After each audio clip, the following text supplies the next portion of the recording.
Hey guys, welcome back to another episode of Self-Evident. I am your host, Alyssa, and today there's a lot of conversation surrounding Kamala Harris's policies. Last week, we talked about some of her abortion policies near the end of the episode, but this week, I really want to focus on her economic policies. So we are going to be taking a bit of a deep dive into different economic principles, but before we get into that, I want to tell you about an amazing event that is coming up. On September 25th in St. Charles, Illinois, there will be a free movie screening of a movie based upon the best-selling book, Letter to the American Church. The American Church are at the same crossroads that the German church was during the time of Hitler. And this movie will educate and inspire God's people in a time where we need it the most. You are not going to want to miss this one-time free movie screening of Letter to the American Church. Go to illinoisfamily.org/events to find out more. That's illinoisfamily.org/events. Like I said in the introduction, we are going to get into some of Kamala Harris's economic policies. Everyone feels the rising cost of groceries, gas, the housing market, rent, you name it. Everything is highly expensive. And Kamala Harris, like every other presidential candidate, has proposed policies to fix this for the American people. Now, Kamala Harris's proposed policies is called A New Way Forward. And you can find these policies at kamalaharris.com/issues. Her first proposal is to cut taxes for middle-class Americans. And the way that I want to focus on that today is one of her proposals is that no one earning over $400,000 per year will pay more in taxes. So what she's trying to do is she's trying to break up the tax system so that those who make under $400,000 per year pay less in taxes, and those who make over that amount pay more. And what's the issue with this?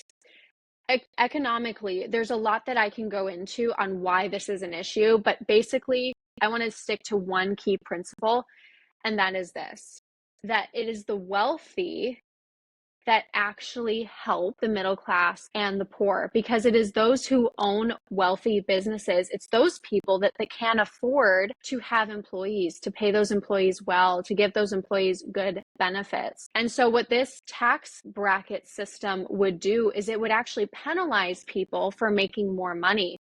And therefore, businesses who make more money would be less incentivized to hire more people because they need to compensate for the extra money that they are going to be paying to the federal government in taxes.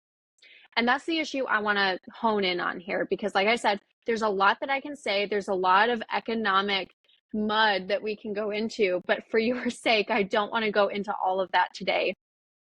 But like I said before, the main issue I want to hone in on is that people who are able to build strong, successful businesses actually aid the poverty crisis. They actually aid people because, like I said, they are the ones that are employing people. Poor people do not employ rich people. It's rich people who employ poor people. And of course, there are ethical issues that we run into when we start to take on employees. Scripture gives us very high standards on how we treat our employees. But at the same time, it is the rich that hire the poor, and that actually aids economies. It's good to incentivize businesses to grow.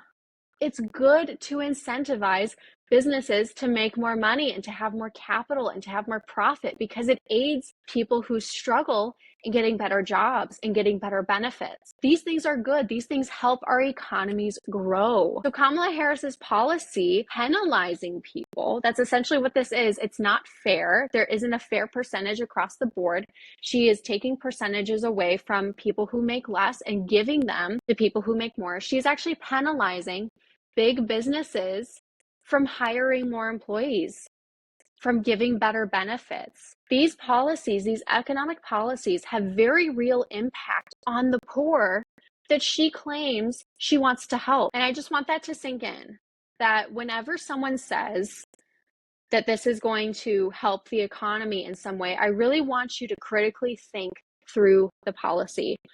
What does it actually mean? How do economies actually work?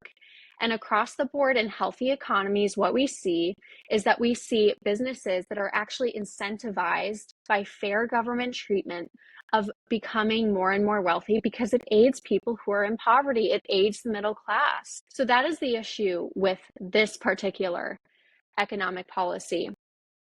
And her other economic policy has more impact also on middle class Americans, and that is her policy on rent and home ownership. Kamala Harris's policy on rent and home ownership starts off with the very real and very true statement that rent is very expensive nowadays. Home ownership is less attainable because of property taxes, because of just the housing market in general, because of inflation. Like I said previously, each presidential candidate has different proposals to fix economic issues. When it comes to fixing the housing market, this is Vice President Harris's proposal.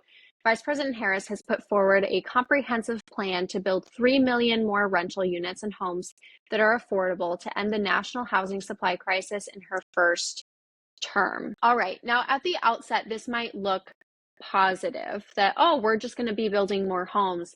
And yet I want to focus on why this is an issue. The issue is not that there aren't enough homes. In fact, there are a lot of homes that are for sale. If you look at the market, there are a lot of homes. The issue is that the homes are not affordable. And what you need to ask yourself is, why are the homes not affordable? Like I said, it's not because there aren't enough of them. That's not the issue. The issue is that the cost of living is higher. Property taxes are higher, especially in Democrat-run states, in Democrat-run cities, in Democrat-run counties. Property taxes are higher. Income tax in general is pretty high. You need to look at the root problem, that it's not that we have a lack of homes, it's that the homes are too expensive. And the issue to fixing that is not to make more homes. That's actually the issue with printing more money. It's the same principle. The issue is not that we don't have enough money, so you have to print more. The issue when it comes to homes is that the homes are too expensive. And the reason that the homes are too expensive is because the cost of living is too high.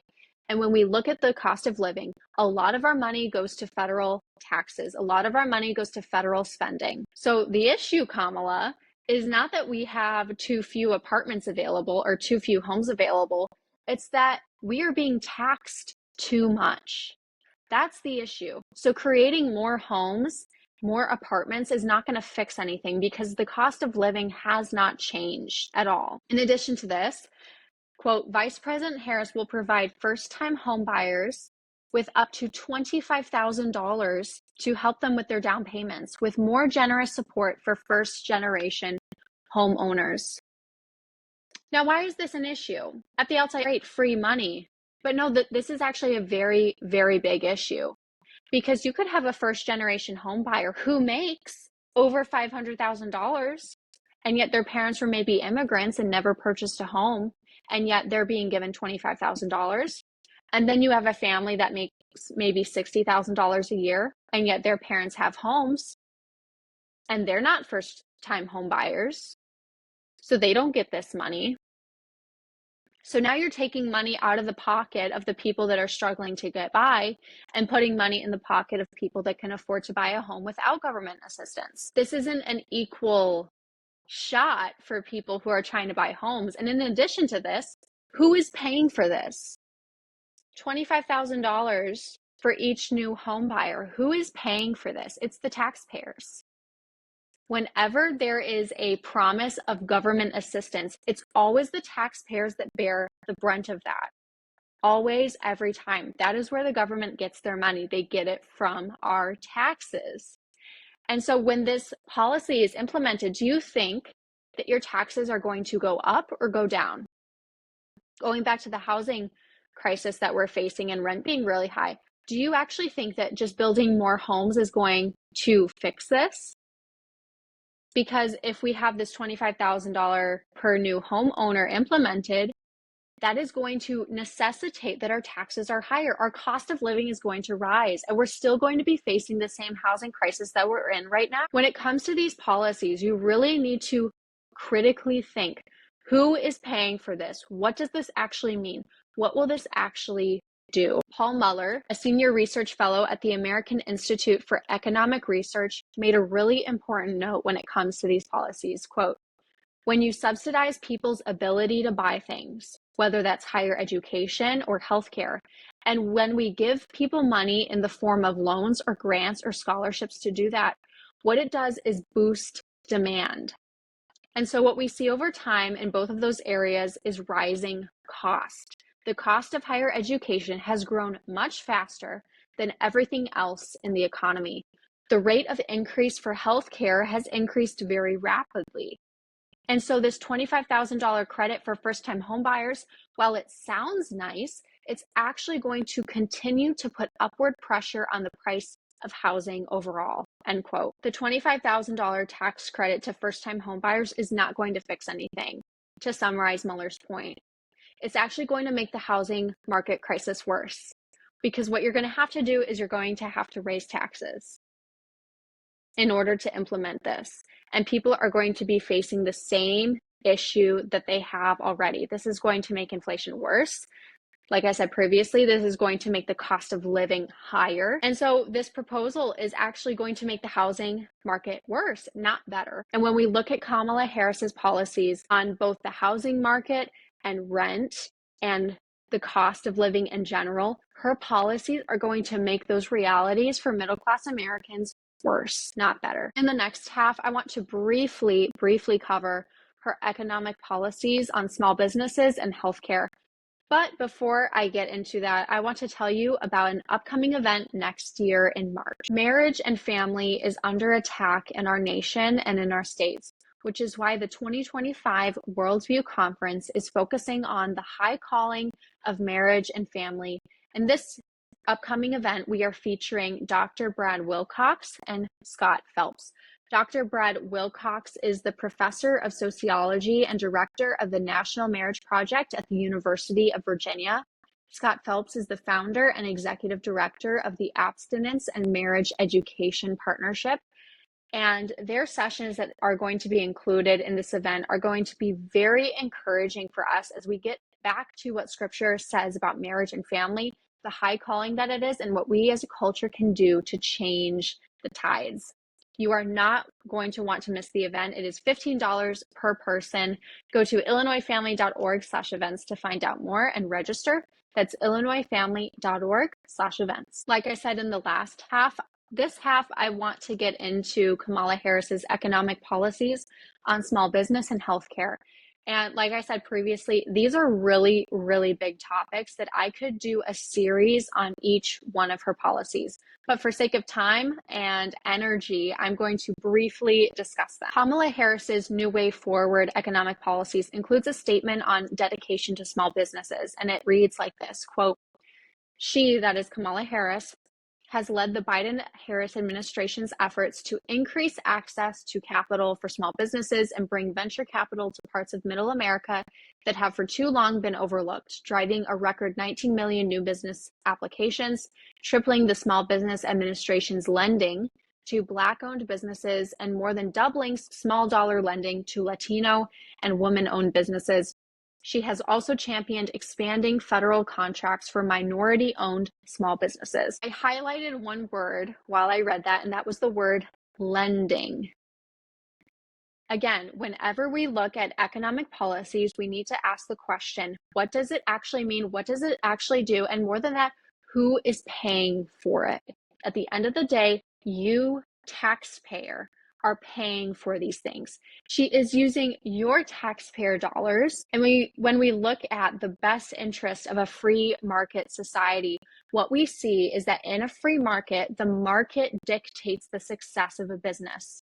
My husband is a business owner, so we know this very well, that in order for a business to be successful, you need to market yourself towards a need of the population. You need to make yourself indispensable in order to be successful. This is the beauty of the free market, because we don't have a government telling us what is needed, what is not needed, what will be successful, what will not be successful. We have the ability as free market business owners to say, hey, I see a need in the population. I have a way to fix it. I'm going to market myself. And yet what this policy is saying is that it's actually the government that is going to decide which businesses succeed and which businesses fail, because we see that she is favoring minority-owned businesses, women-owned businesses, Latino, Black-owned businesses, which I'm not saying there's anything against those categories of people owning businesses. That's actually a good thing.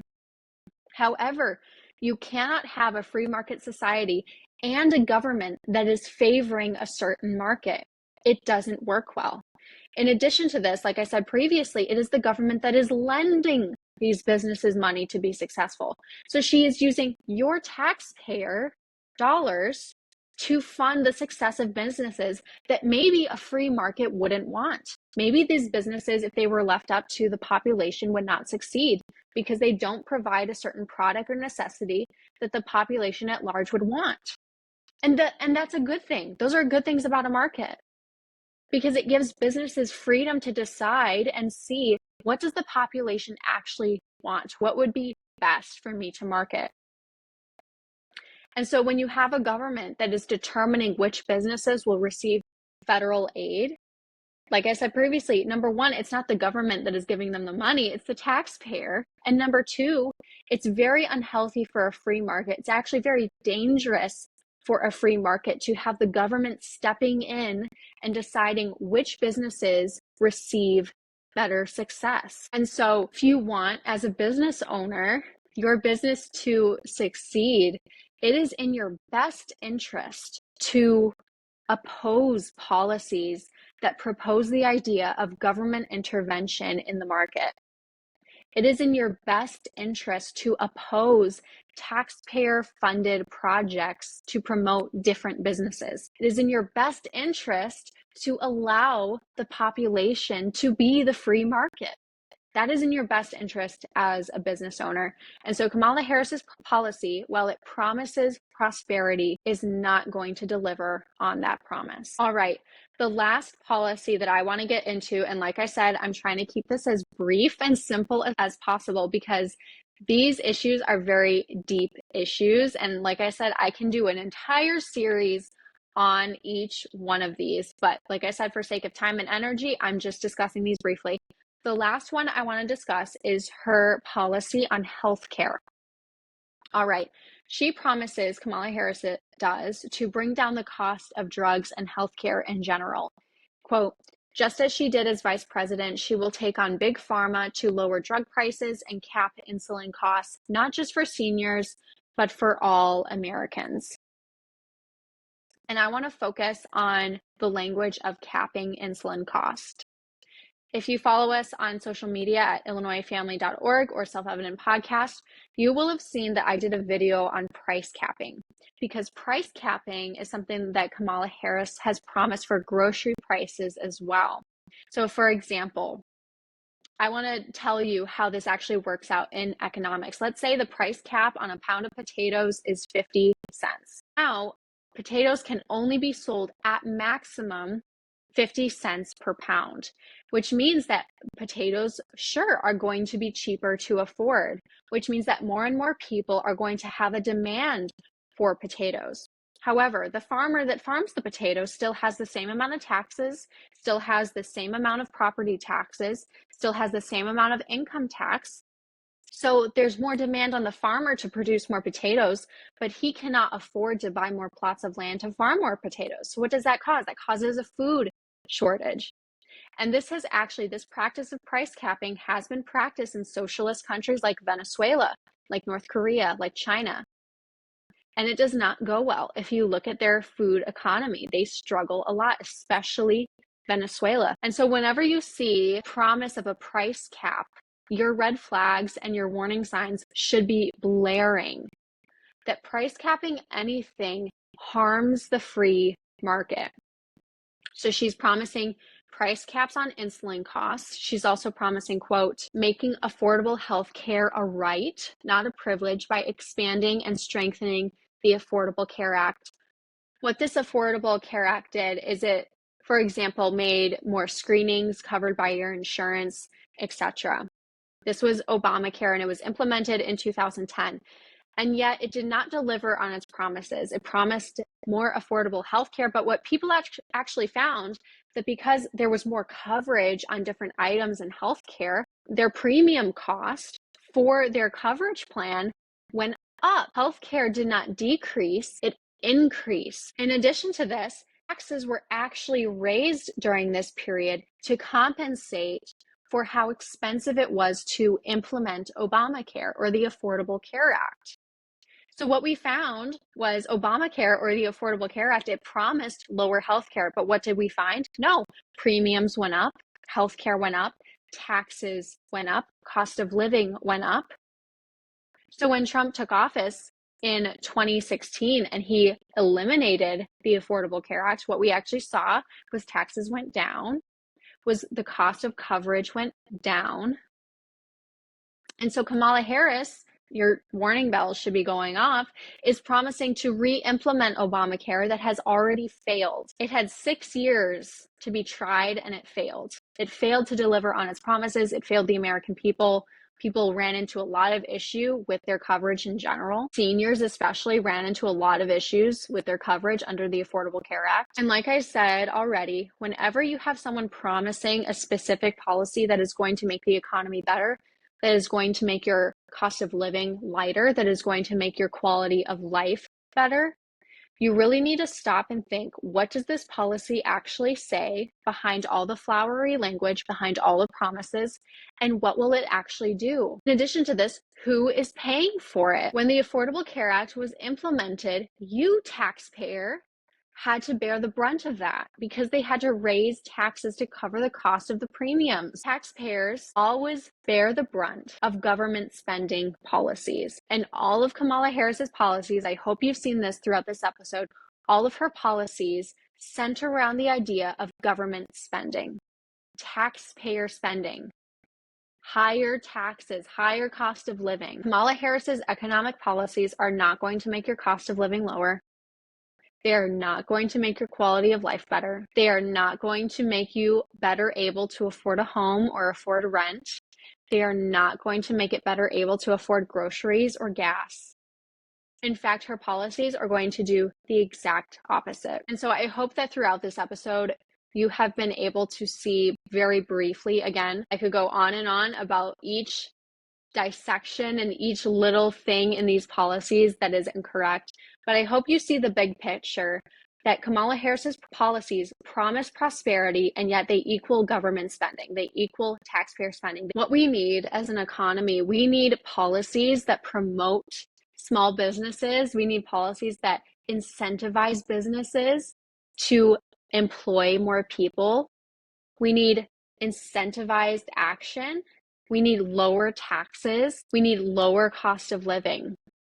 In conclusion, I just want to re-emphasize that whenever we look at candidates and their promises for the American people on making our lives better, on making our cost of living lower, we really need to just observe their policies. We need to look at what do they actually say, what do they actually mean, and what will they actually do.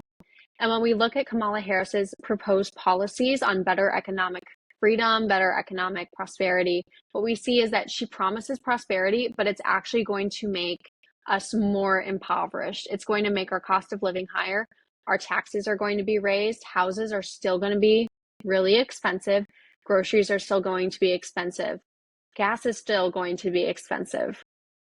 And so when we look at these policies, we really need to critically think, what kind of future do I want for me? What kind of future do I want for my children and my grandchildren?